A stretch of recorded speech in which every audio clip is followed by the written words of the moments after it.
तो दोस्तों एक और बहुत बड़ा बदलाव, बहुत बड़ी अपडेट बिहार के एजुकेशन डिपार्टमेंट से निकलकर सामने आ रही है। एक बहुत बड़ी सूचना, एक नियम कि अब जो है ना ई शिक्षा कोष का जो पोर्टल है, उस पोर्टल पर आपके मंथली एग्ज़ाम का जो रिज़ल्ट है, आपका प्राप्तांक है, आपका ऑब्टेन्ड मार्क्स है, यानी किस सब्जेक्ट में आपने कितना नंबर हासिल किया, वो सब अपलोड होने जा रहा है। यानी आपके मार्क्स की एंट्री, आपने मंथली एग्ज़ाम में आप बैठे कि नहीं बैठे, कितना नंबर किस सब्जेक्ट में, ये सारा कुछ एंट्री होने जा रहा है। अच्छा, यही जो एक नोटिस आया था, आप सबको पता है कि भाई अभी मंथली एग्ज़ाम सितंबर का जो हो रहा था, उसमें 9-10 का एग्ज़ाम जो था 23 तारीख को था, 24 तारीख को था और 25 तारीख को था। लेकिन 25 को जो है ना जितिया की छुट्टी होने की वजह से 25 वाला एग्ज़ाम कर दिया गया 26 को। तो ये नोटिस जो निकला ना, इसी में एक बात, एक लाइन यहाँ पर जोड़ा गया जो आपको बहुत ध्यान से पढ़ना है कि शैक्षणिक सत्र 2024-25 में क्लास 9वीं और 10वीं में जो पढ़ने वाले विद्यार्थी, उनके लिए निर्देश है कि निर्धारित परीक्षा कार्यक्रम के अनुसार, यानी रूटीन के अनुसार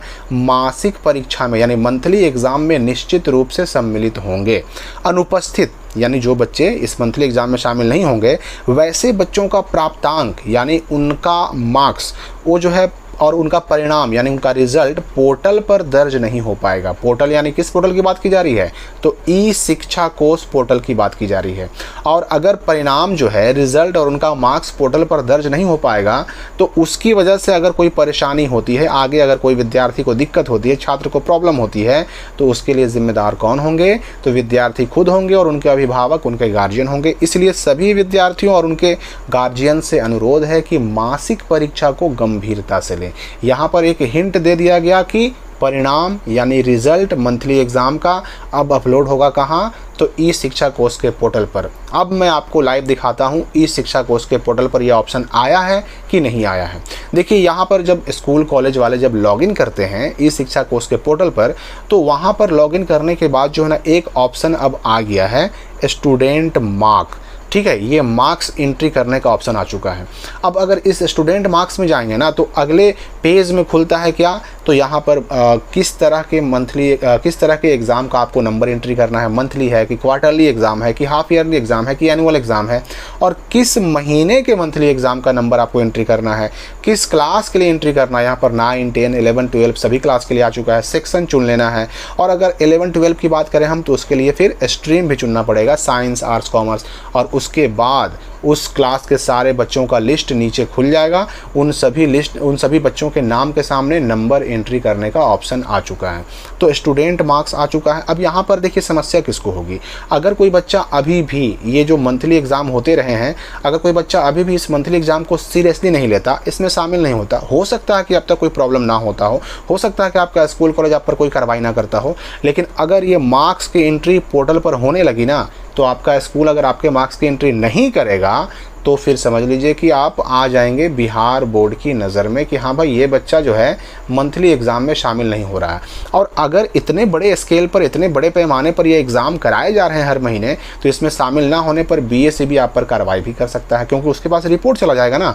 तो यहाँ पर अगर किसी बच्चे का नंबर एंट्री नहीं हुआ, तो समस्याएँ उसको होंगी, बिल्कुल होंगी। लेकिन सवाल उठता है कि ऑप्शन जो आया, इसमें एंट्री कब से शुरू होगी? तो मैं आपको बता दूँ कि ई शिक्षा कोष पर रिजल्ट और मार्क्स की एंट्री जो है ना 1 to 8 क्लास का शुरू हो चुका है। आप सबको पता होगा कि पहली कक्षा से लेकर के 8वां क्लास तक के बच्चों का भी एग्ज़ाम हुआ है अभी, और इस एग्ज़ाम का रिजल्ट अपलोड करने का निर्देश बिहार सरकार ने, बिहार के शिक्षा विभाग ने दे दिया है सभी स्कूलों को कि आपको पहले क्लास से लेकर 8वीं क्लास तक के बच्चों के रिजल्ट्स को, उसके मार्क्स को ई शिक्षा कोष के पोर्टल पर अपलोड करना है। तो जब पहला से 8वां तक को निर्देश मिल गया, तो 9वां से 10वां यानी कि 9, 10 और 11, 12 को भी निर्देश बहुत जल्द मिलने जा रहा है, और इनका भी अपलोड होगा। और इसलिए आपको अब अगले मंथ से जो आपका मंथली एग्ज़ाम होगा, उसको बड़ा सीरियसली लेना है, क्योंकि अगर आप शामिल नहीं हुए एग्ज़ाम में या फेल हुए, आपका नंबर अगर बिहार बोर्ड को चला गया, ई शिक्षा कोष के पोर्टल पर चला गया, तो बहुत समस्याएं हो सकती हैं। आपको मैं ये भी बता दूं, मैंने पहले भी कहा था आपको कि ई शिक्षा कोष एक ऐसा पोर्टल और एक ऐसा ऐप बिहार के अंदर एजुकेशन डिपार्टमेंट के द्वारा विकसित किया गया है, जो आगे चल कर के एक बहुत बड़ा प्लेटफॉर्म बनने वाला है। यानी कि पूरे बिहार के हर एक शिक्षा जगत की सारी गतिविधि, सारा एक्टिविटी इसी से मॉनिटर किया जाएगा। अब देखिए ना, आपका अटेंडेंस रिपोर्ट भी अब इसी से लिया जाएगा कि कौन बच्चा स्कूल आ रहा है, नहीं आ रहा है। अपलोड स्टूडेंट अटेंडेंस रजिस्टर यहाँ पर ऑप्शन दे दिया गया, तो इस पर भी काम शुरू करवाया जाएगा। अब कौन बच्चा आ रहा है, नहीं आ रहा है, अगर सारा रिपोर्ट यहाँ पर अपलोड होना शुरू हो गया तो फिर किस बच्चे का 75% अटेंडेंस पूरा हो रहा है और नहीं हो रहा है, ये सारी चीज़ें भी ऑटोमेटिक क्लियर हो जाएंगी। यानी कि एजुकेशन डिपार्टमेंट को, बिहार बोर्ड को, सबको आराम से जानकारी मिल जाएगी कि आप स्कूल जा रहे हैं कि नहीं जा रहे हैं, आपके नाम के साथ। तो ये सारी चीज़ें अभी धीरे धीरे शुरू की जा रही हैं और धीरे धीरे लागू भी की जा रही हैं। 1 to 8 लागू हो चुका है, मार्क्स अपलोड करने का प्रोसेस, और 9 से 12 का लागू किसी भी महीने से हो सकता है। तो इस बात की जानकारी रखिए और एग्जामिनेशन को गंभीरता से लीजिए। फिलहाल इस जानकारी के साथ हम इस वीडियो को समाप्त करते हैं और अगले अपडेट के साथ मिलते हैं अगली वीडियो में।